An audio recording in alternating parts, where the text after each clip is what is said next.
Season 2 of DMZ has released, and it is here and live. Thankfully, today it went off without a hitch, it appears, and the update was able to be applied, and the servers were rebooted, and everyone was back in pretty quickly. So, what I want to do in this video is kind of dive into a quick overview of what so far is seen in the new update and some of my responses. There's going to be some pros, and there's going to be some cons as well for this. So first off, we're on the main landing screen here. Everything looks pretty much the same. I did notice they added some nice little fancy colors and stuff down here. It looks pretty aesthetically pleasing, I will say. So while we're looking at the faction missions, we'll just hop in there quick. So faction missions all look the same. You have to do the initial faction missions. You know, you have to ping things on your TAC map. You have to ping your enemies and kill the enemies. Open a cash register. You have to do all those basic ones again before you can unlock Legion, Black Mouse, or Crown. Now, Legion, you don't unlock that until you complete the Stronghold Reacquisition quest. Black Mouse now shows that you create Train Tracks and Untraceable, which I think are both... I think they're both Tier 2 faction quests, but I could be wrong on that. So you have to complete those before Black Mouse is opened. And then the Crown, which I'm going to put the note in here and a reminder for everybody that is only available if you own Modern Warfare 2. Again, it's kind of a dumb decision on Activision's part, but it really also shouldn't really surprise us much. So, yeah, there's your faction missions. Looks like they do have some new rewards. I mean, there's some contraband weapons and stuff you get for this, but yeah, looks like there's some decent rewards that you're getting, at least in the first section. I don't have any of the other ones completed yet, unfortunately, just due to how the night went with playing the new update. And we'll get into that here in a little bit. So I want to jump back over the weapons, or jump over to the weapons section quick. This all obviously looks the same. Hasn't changed much. You actually start out with some decent kitted out weapons to start in the contraband section. All the ones that I had, which I lost several already, all had either 4 or 5 attachments on them. However, it doesn't mean the guns actually worked really, really well, but, you know, is what it is. So, the insured weapon slot 2, because I don't have my Tier 2 and Tier 3s unlocked. It looks like you only have to complete the Tier 1 story mission of Black Mouse to unlock the second insured weapon slot.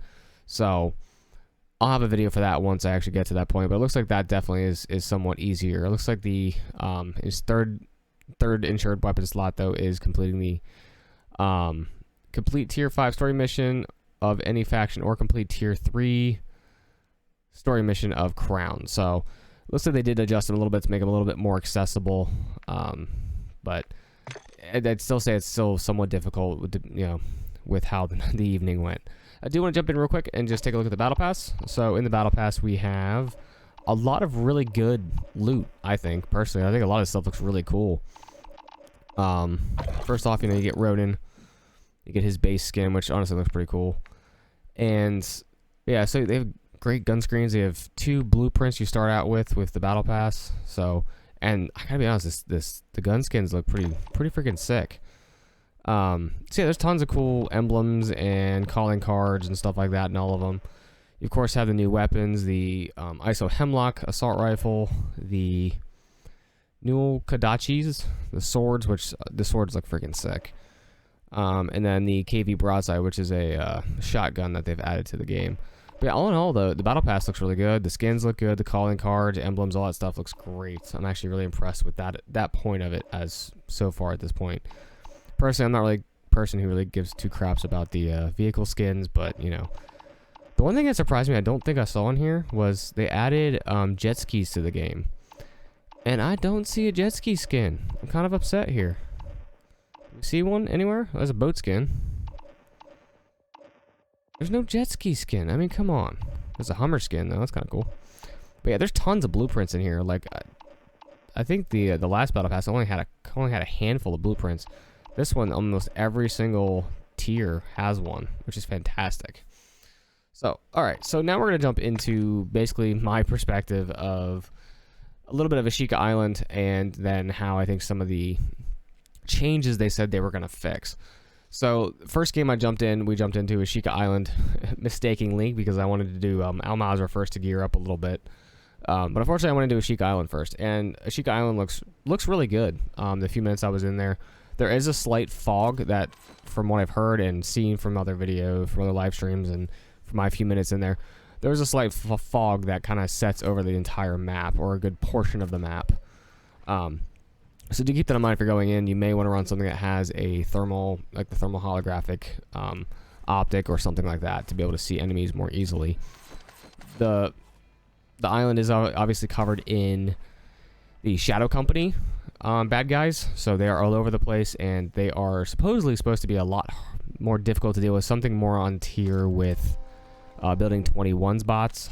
However, I gotta say, I didn't really feel like they were that strong in there. I did die on my only infiltration into Ashika Island, but all in all, the map looks really nice. I mean, it's very, very small.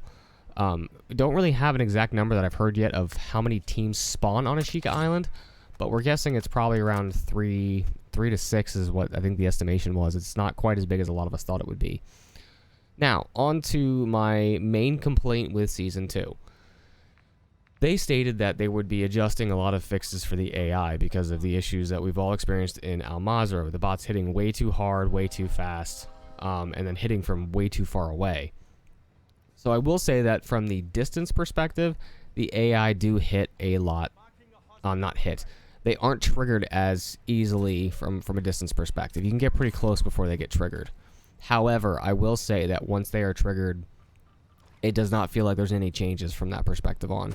They hit just as hard as they did before, and they come out of nowhere and in droves of AI. At least that was my experience in Al Mazrah. I honestly feel like the bots in Ashika Island were a lot easier to handle. Even though I died, I got overran and didn't have a self-revive. But the bots in Al Mazrah still feel like they're just as powerful as they were before. I don't really know that there's been any changes there, but they were hitting like a freight train. And the tier 3 bots seemed to just appear out of nowhere several times and just creamed me every time. So that's my main complaint at this point, is I don't really feel like the bots really were adjusted too much. I know, we don't want them adjusted to the point where the game is not challenging, but they're still way overkill. I mean, I take out 2 or 3 enemies and immediately there's tons of AI everywhere and I'm getting killed. No matter, every door I open, every alley I go down, there's AI there. I will say that if you're running a suppressed weapon, it's not as bad. It seems kind of like how it was before. You can take out people with a suppressed weapon. As long as you don't trigger any gunfire from the enemies, you're okay. But if you shoot without a suppressor or trigger them to fire at you, it's all over at that point. So we'll have to see how it goes, and we'll provide updates, and hopefully things will change over time. I'm optimistic.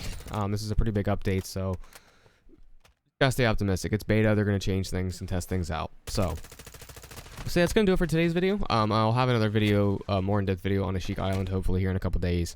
That'll give a little bit more in depth once I've had some more runtime in there. So yeah, that's going to do it for today's video. Thank you guys so much for watching. Let me know in the comments down below what you think of the update, if you think the bots are still overkill, if you think changes were good. And yeah, we'll see you next time. So until then, stay frosty, and we'll see you in the DMZ.